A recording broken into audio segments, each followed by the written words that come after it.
Hi, my name is Charissa Rubey, and I'm making you a video today about how to make homemade spaghetti sauce and also how to can it up.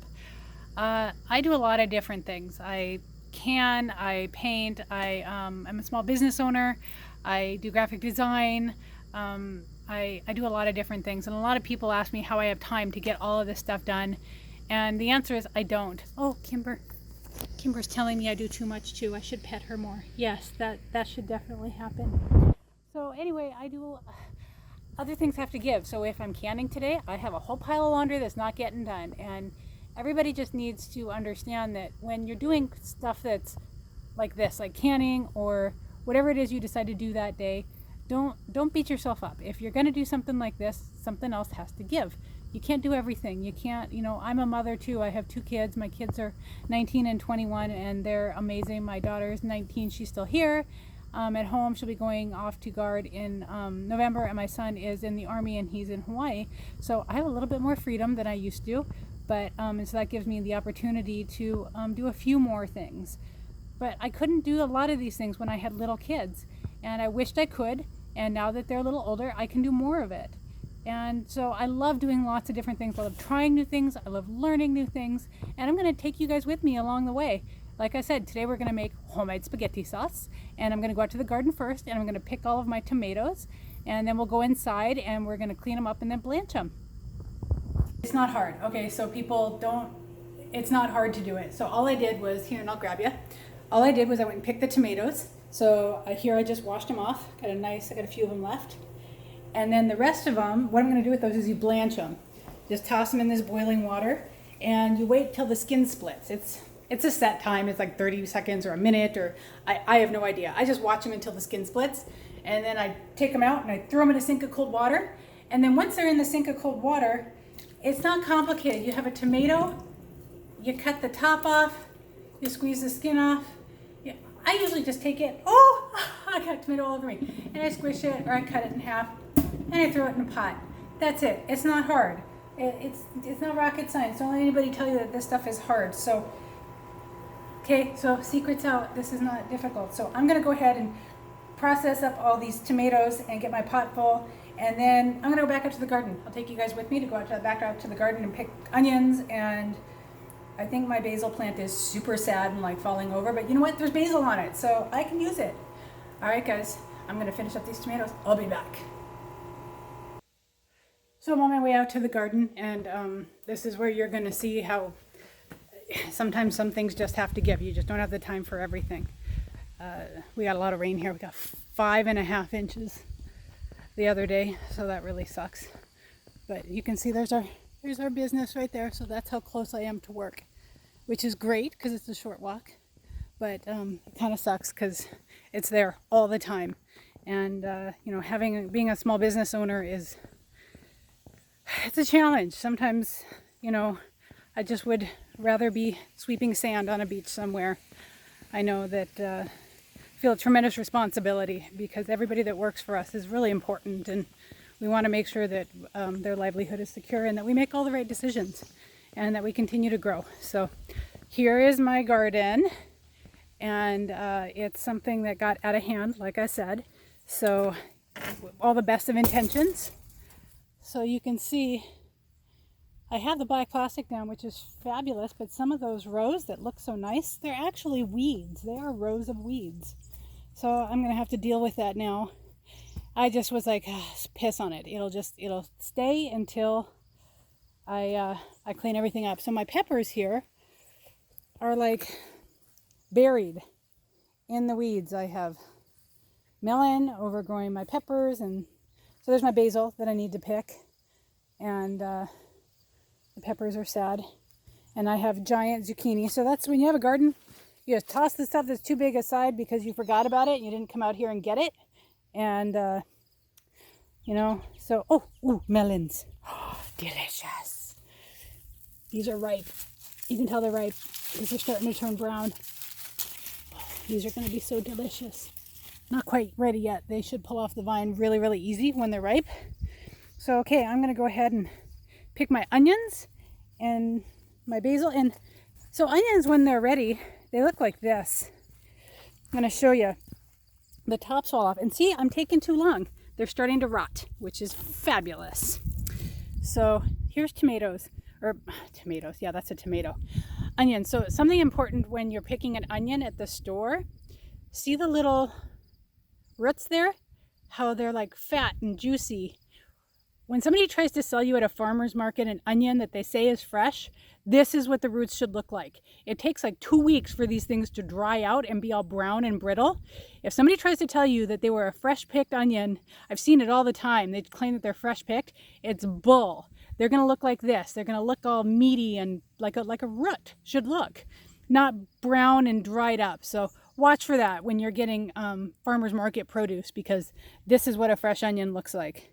So I'm going to go ahead and pick these, and we'll go back inside and we'll finish making our spaghetti. Yum.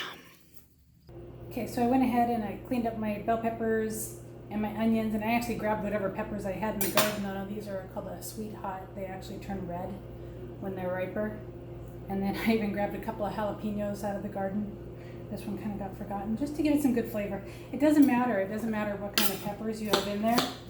And I like them chunkier. And so I just, you could throw them in the food processor if you want to do it faster. But one of the things is try to get them all approximately the same size. I've thrown all my stuff in my pot. I have Sketti. After I tasted it a little bit, the tomatoes, like I said, they were those not heirloom, so the hybrid ones, and they were not very sweet. And so I tossed in quite a bit of sugar to sweeten it up, which makes it delicious. You don't think of there being sugar in spaghetti sauce, but there is. And also a little bit of extra red wine vinegar, because they were kind of acidic, and the red wine vinegar takes down the acidity. So now I'm going to let this cook a little bit till it's the thickness that I want. And we have to can it in the pressure cooker, because even though there's a lot of tomatoes, you have to do it in the pressure cooker because there's so many other vegetables in there that if you don't do that, it will go bad and you will be sad. All right, so what we're gonna do is I always just kind of scoot, I'm gonna shut this off, scoot my jar right up next to the pot so I don't spill.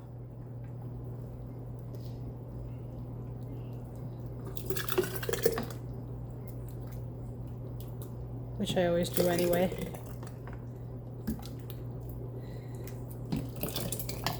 Oops, that hit my leg. Okay, so then I can hang that back up here, and you'll see I got it kind of right up to the edge there. It's boiling, because what we need to do is we need to take, so I just use a little saucepan, and I fill it up with water. Doesn't have to be just tap water. And I put it on the burner here, turn on high. And I gotta count my jars. I got 1, 2, 3, 4, 5 wide mouth and 2 regular. So we do 2 regular. We'll actually use one of the tap lids. So one of the plastic ring, 1 regular, and then 5 wide. 1, 2, 3, 4, 5. Fucking books.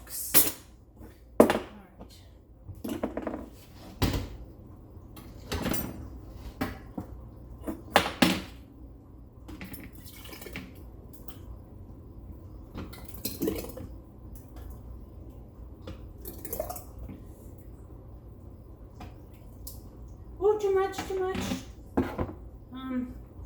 Maybe get some of that out. Too much.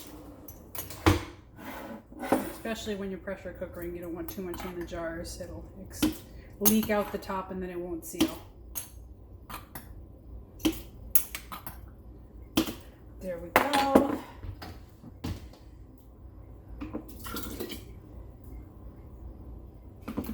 And I splash everywhere. I make a gigantic mess.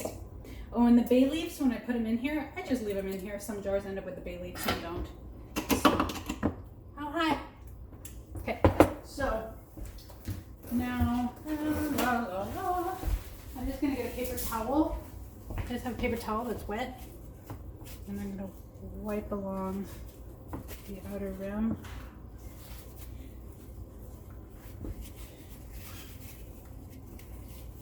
Make sure the top is, and get a good seal. Okay, And I've made another mess. There. Okay, so, all right, so we have, oh, onion. Okay, I'll eat that. Made a mess. Got more around the edge of this one that's spilled. Okay, so the reason I can quite a bit, so I know how many jars go in the canner, but I wrote it on the counter, so there's 9 pints and 7 quarts, because I forget all the time. So I like little cheat sheets for stuff. I don't have time to remember. There's no way I'd be able to get as much stuff done if I had to remember all this stuff.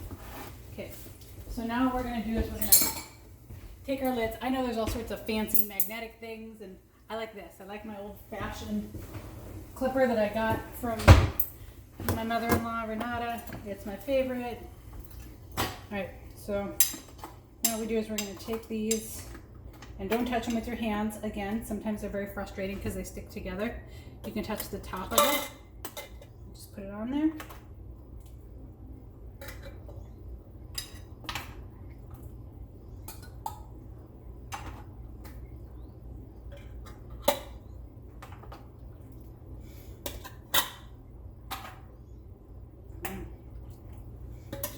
Okay, and then we have the tatler. So I'm going to take this guy. Should I put him in the water? Crap. Yeah, because he's got to be sterilized too, even though he's plastic. We'll sit him in the hot water for a few minutes. Okay. Okay, so now I'm going to take the ring.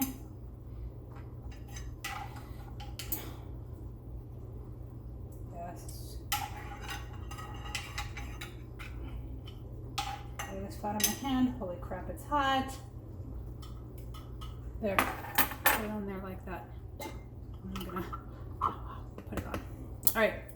So now since we're going in the pressure cooker, so the tatler, you do it just shy of really tight because it's plastic and it doesn't have the flex. So that's just shy of really tight. All these, you put these on, not strongman tight, but tight, and the jar's hot. So you gotta let go of it pretty quick when you're turning. Then I'm gonna show you how much water I have in this is my pressure cooker. I love this one. So the water on the inside is about to my first knuckle. That's all you need. So let's see if you can see it here. Oh, it's hot. My first knuckle. So that's all you need. You don't need very much, maybe 2 inches of water. And so this is the pressure cooker that I prefer. It's a rattler style. It does not have a gauge. That way I don't have to get it calibrated. Each one of these weights is 5 pounds. So there's 2 weights on here. And so this part is 5 pounds. This is 5 pounds. This is 5 pounds. So sauces like this are going to be 10 pounds. So the rattler and 1 weight. So I always stick 1 weight up here, and then we'll put this off to the side until we need it. So that explains how that works. So, okay, I'm going to go ahead and get these jars into the pot.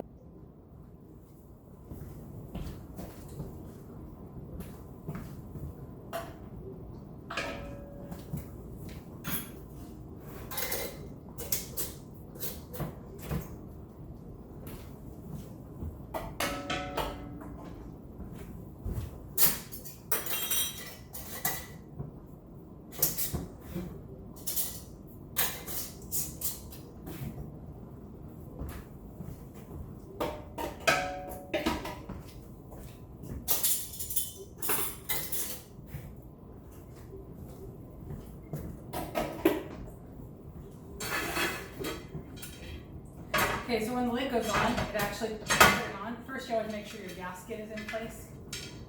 You're good. Push the lid on, and then turn it.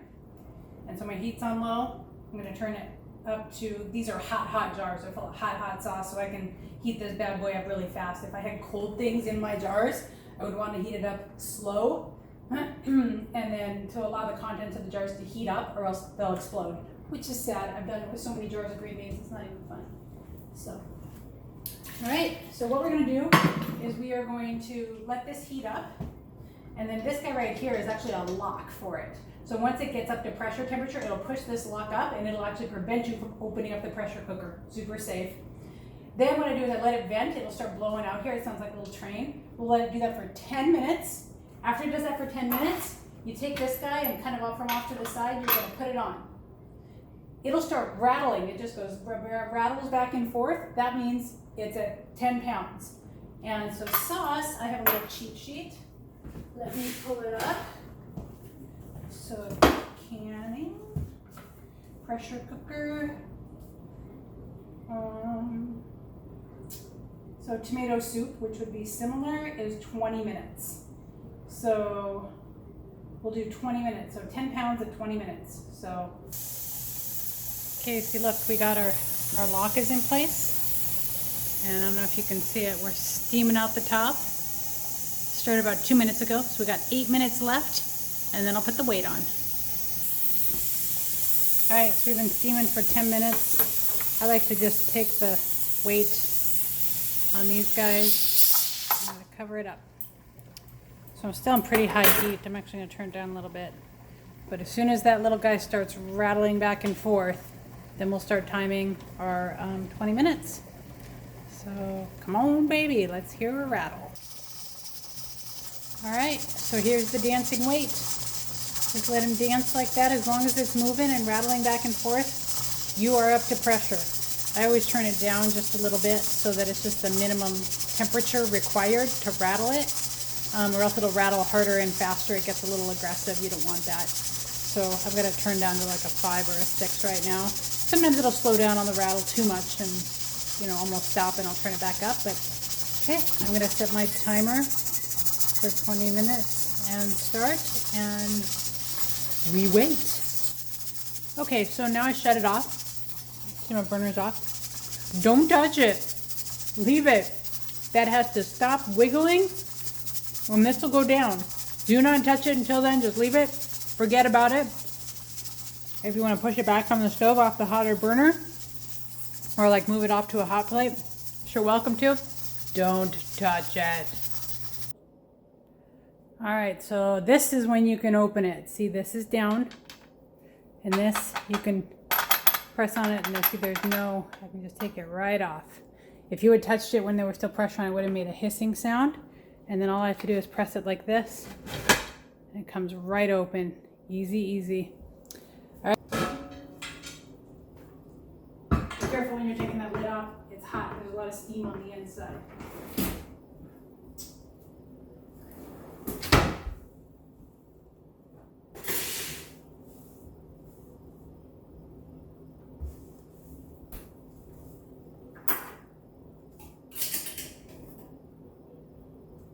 Careful not to tip them. Keep them straight up. Okay, when you take them out, keep them straight up. Don't tip them.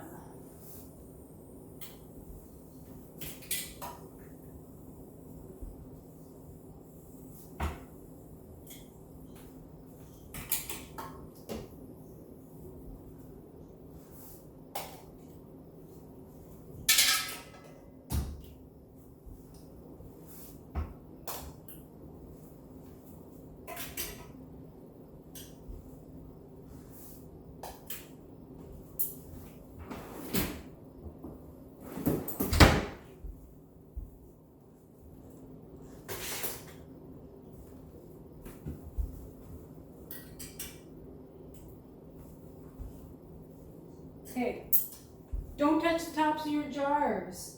Don't touch them to see if the seal's sealed. You have to wait until they cool off. So, right, I will come and get you. Okay, so now that we've got these out, you'll see that this is up. See right here, it's up. All of them are up.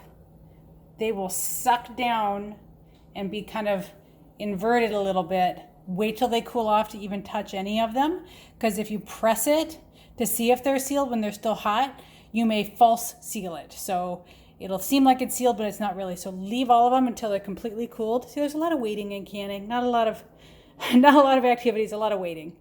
So we're just going to leave them until they're all cool and check if they're sealed. That's when they're all cool. You can press in the center of the lid and see if it does a little doot doot sound. If it does, then it is not sealed. I actually had a can of green beans here.